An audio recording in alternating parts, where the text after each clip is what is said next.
శ్రీరంగం అనే పట్టణంలో రాఘవయ్య తన భార్య పార్వతమ్మ, తన కొడుకులు వినయ్, అజయ్లతో నివాసం ఉంటున్నాడు. శ్రీరంగం పట్టణానికి కాస్త దూరంలో ఉన్న సిద్ధాపురం అనే గ్రామంలో రామారావు తన 2 పిల్లలు లలిత, విజయలతో నివసిస్తూ ఉన్నాడు. పెద్దమ్మాయి లలిత డిగ్రీ కంప్లీట్ చేసింది. ప్రస్తుతం ఇంటి పని చేసుకుంటుంది. చిన్నమ్మాయి విజయ డిగ్రీ చదువుకుంటుంది. వినయ్ లలితను ఇష్టపడ్డాడు. అదే విషయం ఇంట్లో చెప్పి పెళ్లికి ఒప్పించాడు.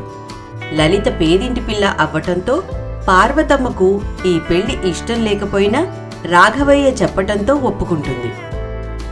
పాపం లలిత ఎంత బాగా పనులు చేస్తున్నా, సమయానికి అన్నీ అమరుస్తున్నా కానీ తనని సూటిపోటి మాటలని బాధపెట్టసాగింది. వినయ్ ఒకరోజు ఇంటికి వస్తూ విజయ జాబ్ చేయడానికి అక్కడికి వస్తున్నదని, అలాగే అక్కడికి దగ్గరలో ఇల్లు అద్దెకి తీసుకుని రామారావుతో కలిసి అక్కడ ఉండటానికి వస్తున్నారని లలితకు చెప్పాడు. తరువాత ఏం జరిగిందో ఇప్పుడు చూద్దాం.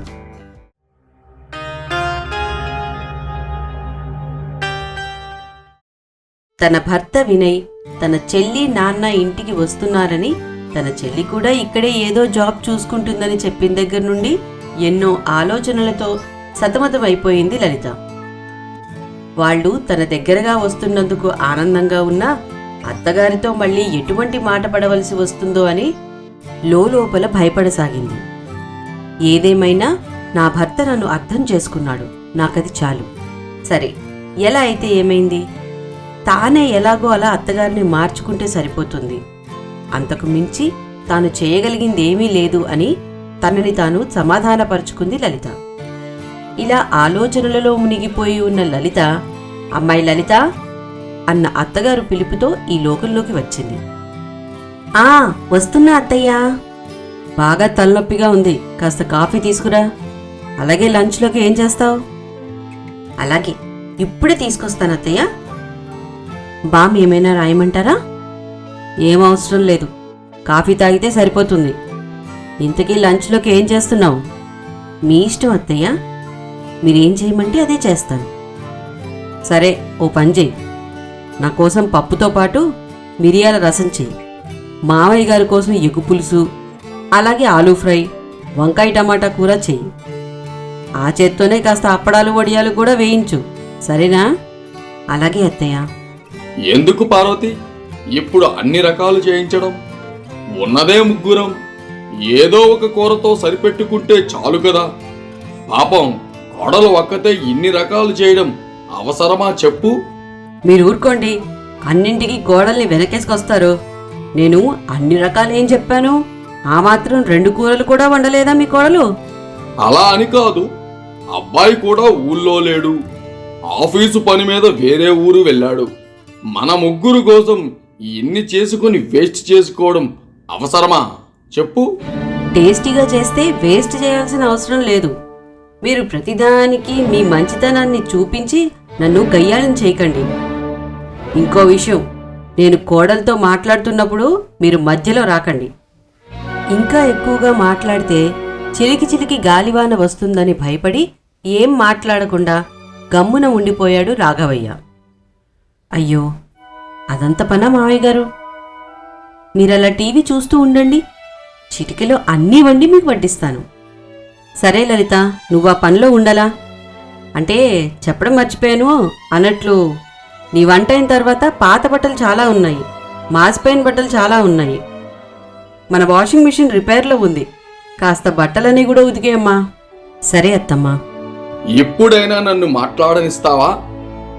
వాషింగ్ మిషన్ 2 రోజుల తర్వాత అబ్బాయి రిపేర్ చేయిస్తా అని చెప్పాడు కదా, అప్పుడు ఆ పాత బట్టలు ఉతుక్కోవచ్చు కదా.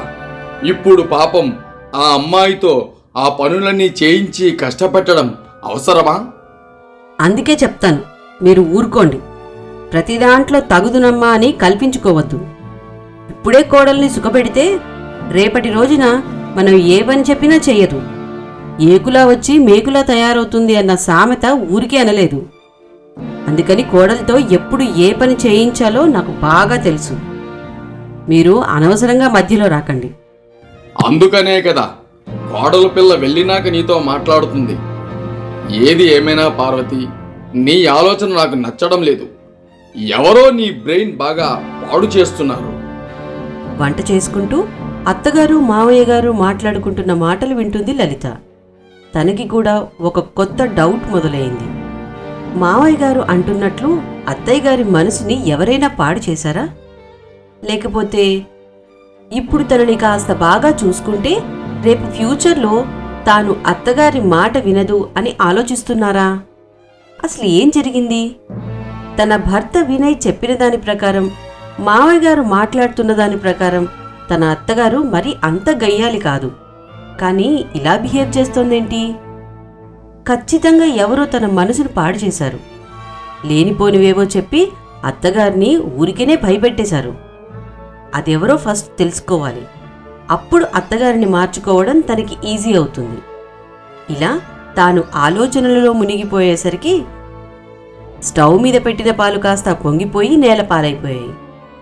పా, ఇప్పుడున్న పనులే ఎక్కువ అనుకుంటే ఇప్పుడు ఇదొక పని. కిచెన్ అంతా మళ్ళీ శుభ్రం చేయాలి. ఒసే లలిత, వంట చేసేటప్పుడు ముందు దాని మీద కాన్సన్ట్రేట్ చెయ్యి.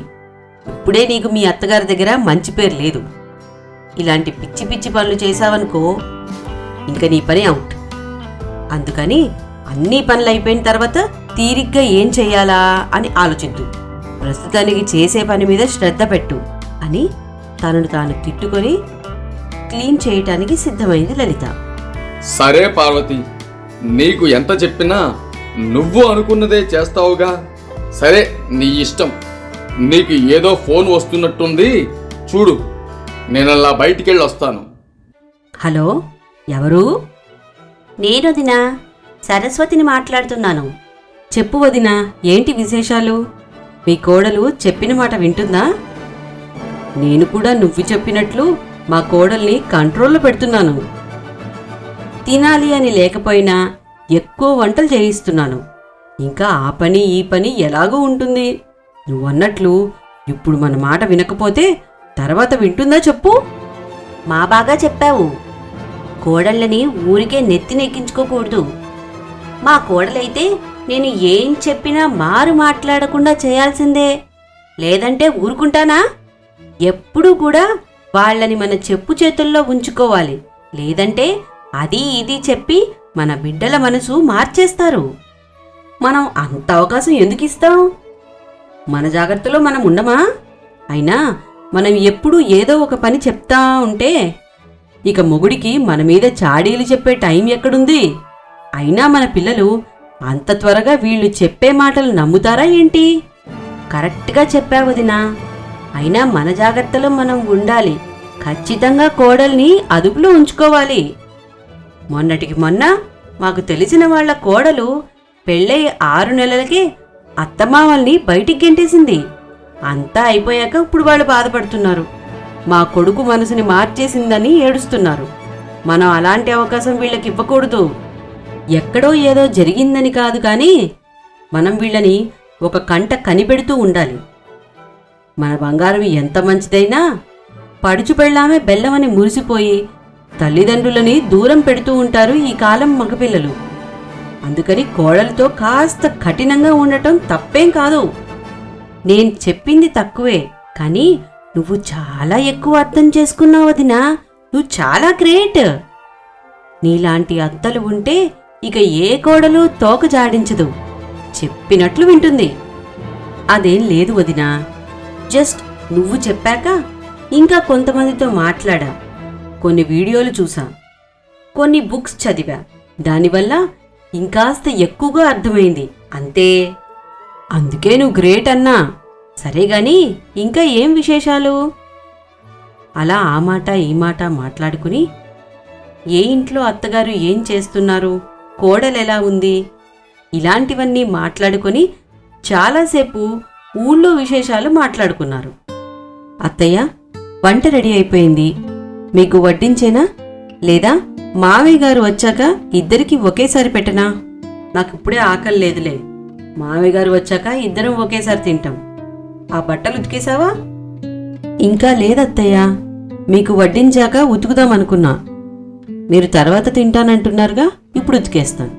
సరే, ముందు ఆ బట్టల సంగతి చూడు, తర్వాత తినొచ్చు. సరే అత్తమ్మా.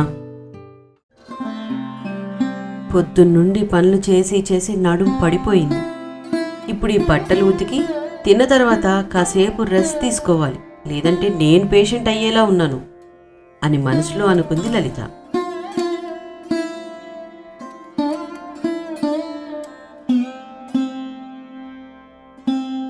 పనులు చేసి అలసిపోయిన లలిత నాన్న వాళ్లతో మాట్లాడి చాలా రోజులైంది. ఒక్కసారి నాన్నతో మాట్లాడాలి అనుకుని ఫోన్ చేతిలోకి తీసుకుంది. హలో నాన్న, ఎలా ఉన్నారు? చెల్లెలా ఉంది? మేం బాగానే ఉన్నారా తల్లి. అత్తయ్య మామయ్య ఎలా ఉన్నారు? అల్లుడి గారు ఎలా ఉన్నారు? నువ్వు అడ్జస్ట్ అయిపోయావా అక్కడ? ఇక్కడంతా బాగానే ఉంది నాన్న, అందరూ బాగున్నారు. అన్ని పనులు మీతో చేయిస్తుందా? చెల్లె ఏమైనా సాయం చేస్తుందా? లేదమ్మా, అన్ని పనులు చెల్లె చేస్తుంది. నువ్వు లేని లోటు తెలియకుండా నన్ను కూడా ఎంతో బాగా చూసుకుంటుంది. నా గురించి అసలు నువ్వు వరి అవ్వద్దు. ఇంకా ఏంటి విషయాలు?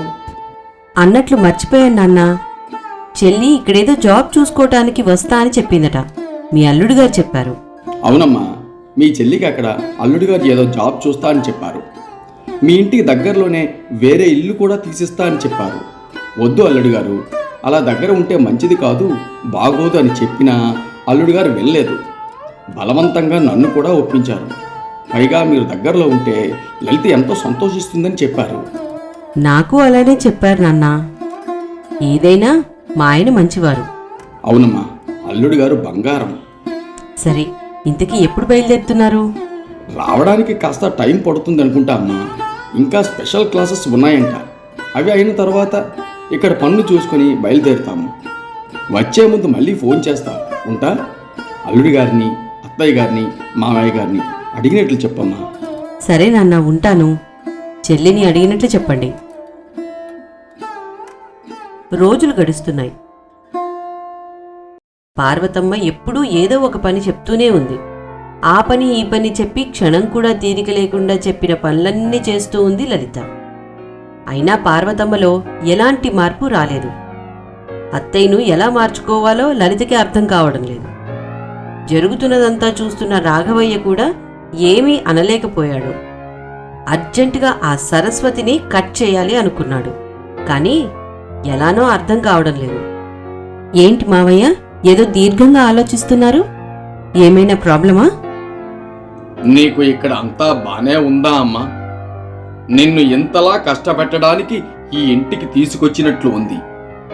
వాళ్ళ మాటలు వీళ్ళ మాటలు విని తన కోడలు ఎక్కడ తనని బయటికి గెంటేస్తుందో అని మీ అత్తయ్య భయం. అందుకే నిన్ను తన చెప్పు చేతల్లో ఉంచుకోవాలని చూస్తోంది. కొద్ది రోజులు అడ్జస్ట్ అవ్వమ్మా. అయ్యో మావయ్య, మీరు ఇంతలా చెప్పాలా? నేను ఆ మాత్రం అర్థం చేసుకోగలను.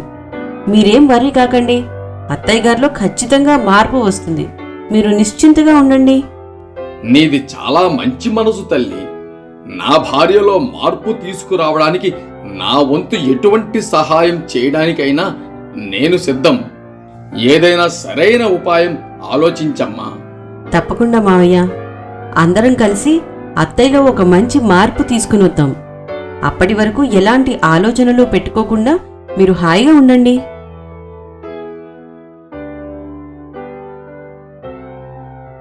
అర్థం చేసుకునే భర్త, తండ్రిలా ఆలోచించే మావగారు నాకు దొరికారు. అది నా అదృష్టం. వీరి సహకారంతో ఏదో విధంగా అత్తగారిలో సరైన మార్పు తీసుకుని రావాలి. ఎలా అయినా నా కోడలు చాలా మంచిది అని అనిపించుకోవాలి. ఏం చేద్దాం? లలిత రకరకాలుగా ఆలోచిస్తుంది. ఈలోగా లలిత ఫోన్ రింగ్ అవుతుంది. వినయ్ నుండి ఫోన్. ఈ టైంలో ఫోన్ చేశారేంటి అని అనుకుని ఫోన్ ఎత్తి చెప్పండి అంది. కాలేజ్ నుండి వస్తున్నప్పుడు మీ చెల్లికి ఏదో యాక్సిడెంట్ అయిందంట. నువ్వు అర్జెంటుగా బయలుదేరి మీ ఊరు వెళ్ళు. నేను కూడా రేపు బయలుదేరి వస్తాను. అయ్యో, ఎలా ఉందండి? మరేం పర్వాలేదా? నాన్నగారు ఎలా ఉన్నారు? నాన్నగారు బాగున్నారు. నువ్వు ఎక్కువ కంగారు పడకు. చిన్న యాక్సిడెంట్, కానీ మీ నాన్నగారికి తోడుగా నువ్వు ఉంటే మంచిది. అత్తయ్య గారికి మామయ్య గారికి చెప్పి నేను బయలుదేరుతాను. నేను ఆల్రెడీ చెప్పాను. నాన్నగారే నీకు దగ్గర ఉండి బస్సు ఎక్కిస్తారు. ఎక్కువగా ఆలోచించి బాధపడద్దు. నేను రేపు వస్తాను, సరేనా? జాగ్రత్త. లలిత రాఘవయ్య గారు పార్వతమ్మలో మార్పు తీసుకొచ్చారా? లలిత చెల్లెలకు ఏమైంది? ఇంట్లో సమస్యలు వినయ్ పరిష్కరిస్తాడా? వచ్చే ఎపిసోడ్లో